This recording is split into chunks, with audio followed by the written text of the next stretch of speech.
Hello and welcome to this live where I'm going to share my experience of how I went from overeating, emotional eating, occasionally binging on the weekends as well, to actually getting into a healthy relationship with food and during that journey losing 20 kilos of weight. If we haven't met before, hi, I'm Clara. I'm an online fitness coach. And I have not only gone through this journey myself, but I also help women to do that on a regular basis because I really believe that weight loss can feel really good within the process. I just think that all the other fitness coaches are doing it wrong. And my approach is a different approach that maybe you haven't tried before. And so I wanted to really take you through what I have been through so you can see that getting out of these behaviors, like actually getting to a healthy relationship with food whilst also achieving weight loss, is actually possible. So I want to just quickly say, like before we start, when I was emotional eating, when I was overeating, I was still training regularly. Like I was still training, going to the gym 4, 5 days a week. And I was also meal prepping. Like I've always been a person who really values like being healthy. I love feeling healthy. So the changes in overall with my diet and my exercise wasn't major. Like I always had those habits aligned. So what actually changed were these three things that I'm going to walk you through in this live. So basically, number one was to improve my relationship with food. Now, subconsciously, I wasn't aware of it at that time, but subconsciously, when I was consuming certain food groups, certain treats, etc., I was low key shaming myself. So I used to think this food is bad. This is not what I'm supposed to be eating. And because I wasn't really allowing myself to have it, then that just kind of put it on its pedestal. And I was like, ooh, I can't have this ice cream. This feels so special. So now I'm going to have the ice cream.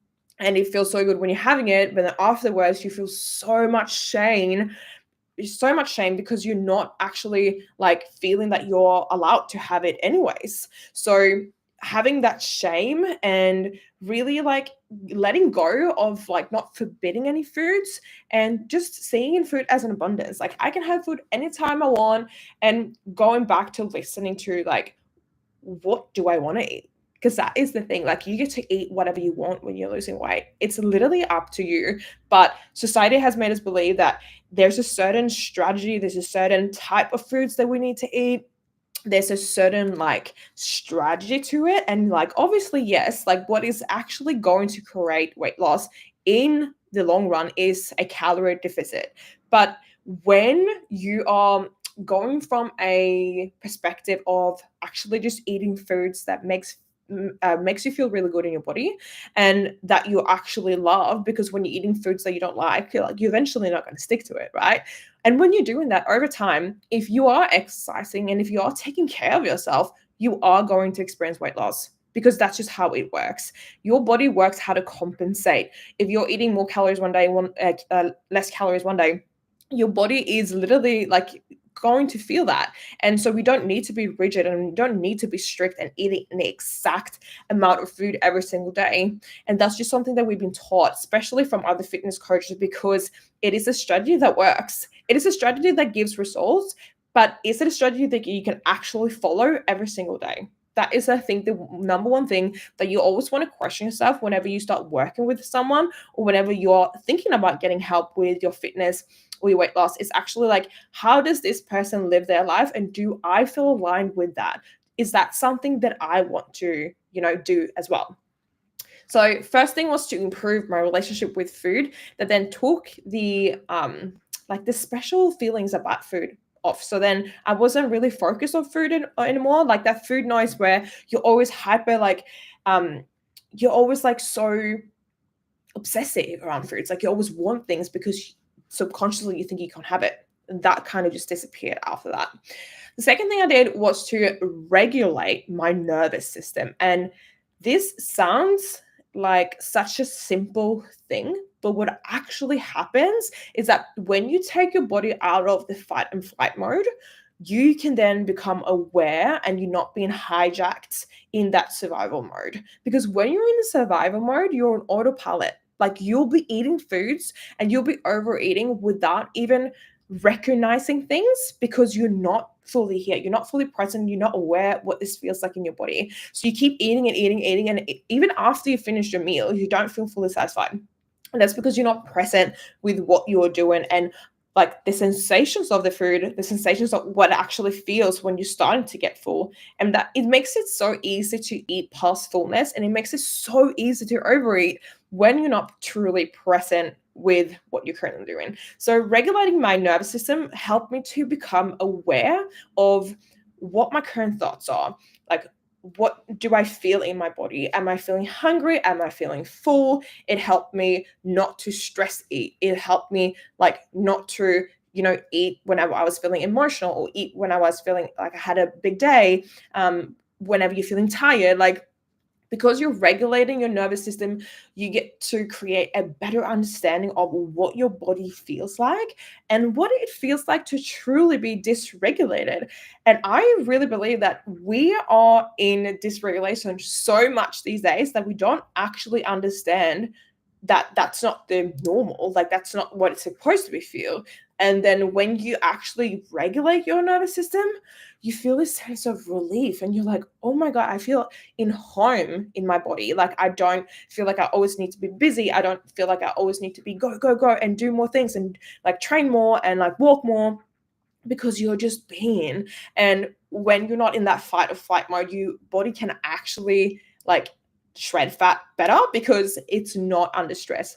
And this goes back to like thousands of years ago when we were living in caves and we had to hunt down food. So basically, when your body's under stress, it's like a signal to your brain saying, hey, we don't have any food, so we need to store fat because we need to survive and we need fat on our body to survive, right? So it was like a response to our brain to say, hey, we're not getting any fuel, so we need to store fat. We need to store the fuel because we're not getting anything at the moment. So anytime you're in that dysregulation, anytime you're in your survival, like your fight or flight mode, it's always going to feel like, like you are just, you could eat so much and it never ever ends. And so when you get to be regulated, you can eat half of your meal and be like, hold on, I'm actually starting to, I'm feeling full now. And by doing that, you can control your portions, you can control your calorie intake, which then leads to weight loss. And the last thing that I did in order to actually overcome all of this, and what they actually don't tell you when it comes to weight loss, it's literally like all comes back to your thoughts. It all comes back to your mindset. And so the strategy, like it matters because at the end of the day, if you're not eating less energy, then your body is still going to store the energy. Like you're not going to drop fat if you're not giving less than what your body needs. However, what most fitness coaches are really just so dialed in on is the energy versus energy output. When 90% of the people actually need to address their thoughts first. Because when you address your thoughts, like the calorie intake is going to be easy. But like following your plan is feeling unaligned to you, like following a plan feels hard, is because you're not addressing the root cause to why you keep overeating and why it feels hard. And the reason why it feels hard is because in here, you're still not doing the work that you need to be doing. So while you can have the perfect plan, you can have a diet plan, you can have an exercise plan, and it does work. But if you're not doing the mindset component, like if you're not actually addressing your thoughts, you're always going to find a way to self sabotage. Like it's so subconscious that you don't even realize it. But there's always going to come to a point in your plan where it's like, oh, it was that birthday, so I went out drinking. So then the day after you drink, what do? You eat shit food, and then you're getting stuck in that little loop, and oh, all of a sudden you fell off track. No, you didn't actually fell off track. You just didn't come back to the core habits because you're in the old patterns, which is your old thoughts. So losing the weight is actually so much identity work. It's actually shifting your identity. It's actually showing up for yourself in a different way that you haven't been taught before. And that's why it makes it so hard.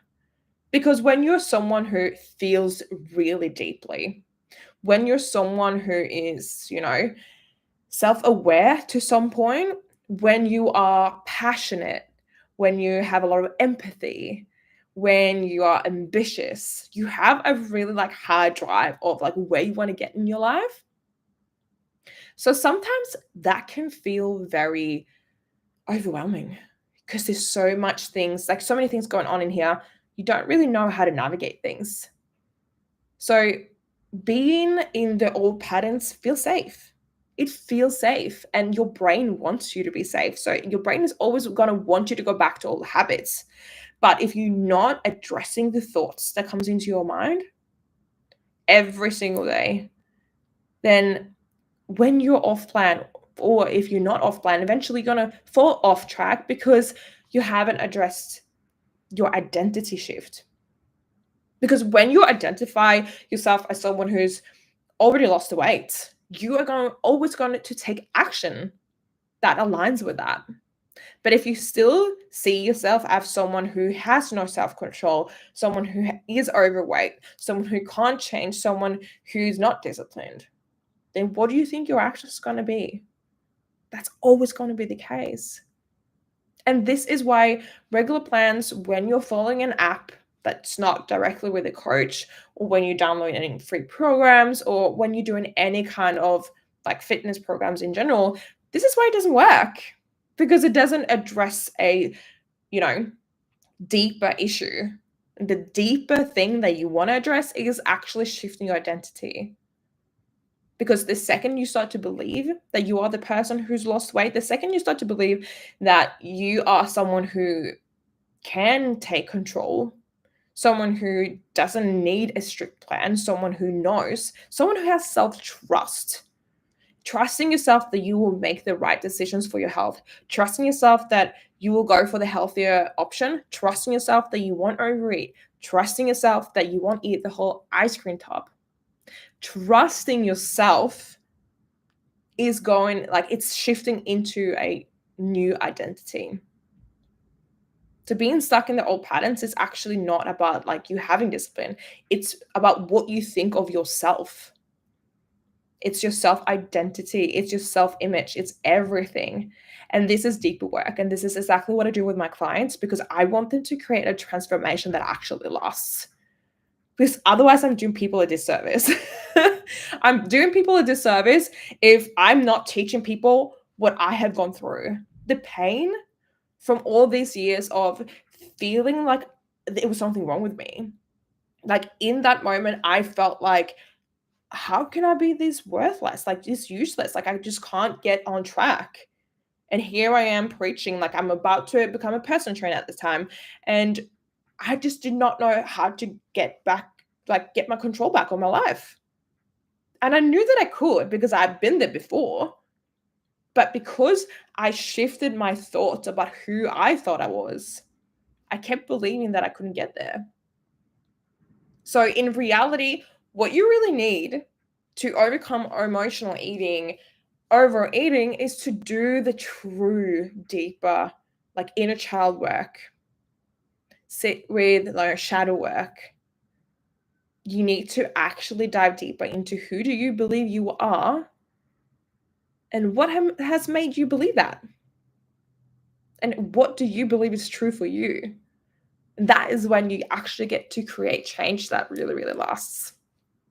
I hope that like me like taking you through this journey, what I have been through, gives you a clear picture of like where you actually get to be.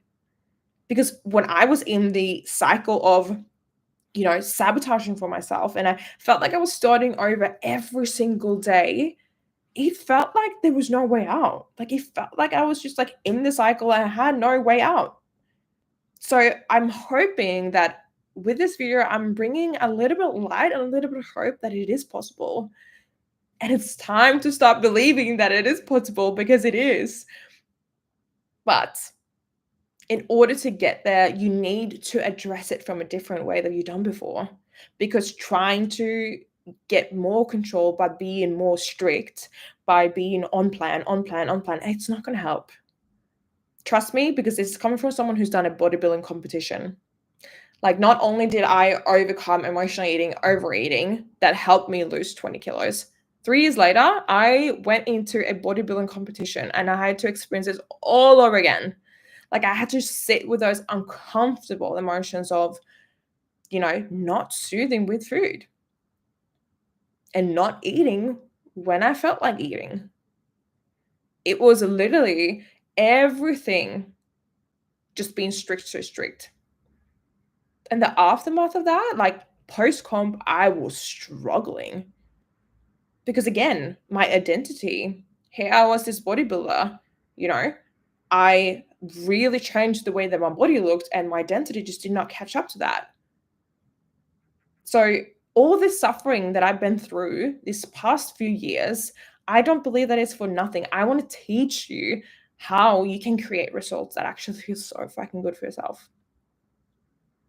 Because, like, being on a wait list journey should feel exciting. It should feel like you're honestly just like stepping into the best version of you every single day. Like, you get to wake up and just be excited about your workouts. You get to be excited about all the yummy meals that you that you get to eat, and you get to feel excited for like actually becoming the version of you that you really want to be. It gets to be so much fun. And I really want to spread that message out because I didn't feel like it was fun. I did not feel like it was fun until I hit the point where I had my aha moment where I'm like, "Oh, I don't have to hate myself in order to get shape. Like, I don't have to hate myself to lose the weight. I just need to actually, like, be more aware of my thoughts, regulate my nervous system, and improve my relationship with food." Like, I actually just need to start doing the things that I really, really, truly love and keep doing my habits. That is it. So I'm hoping that if you watch this and you're in the same position, that you feel inspired now to just go and take action. Just start doing the exercise so that you feel truly aligned with, that leaves you empowered, because exercise should never feel like a punishment. It should feel something that is actually a celebration to your body, even if that means sometimes being uncomfortable in the actual training. And you get to eat all the yummy meals, you get to be creative with your recipes, you get to like just have it all. You get to have it all. So I hope that you enjoy the rest of your day, whatever you're up to now, or if you're going to bed. And I'll see you soon. Don't forget to subscribe to my channel if you're not already doing it, by the way. Bye.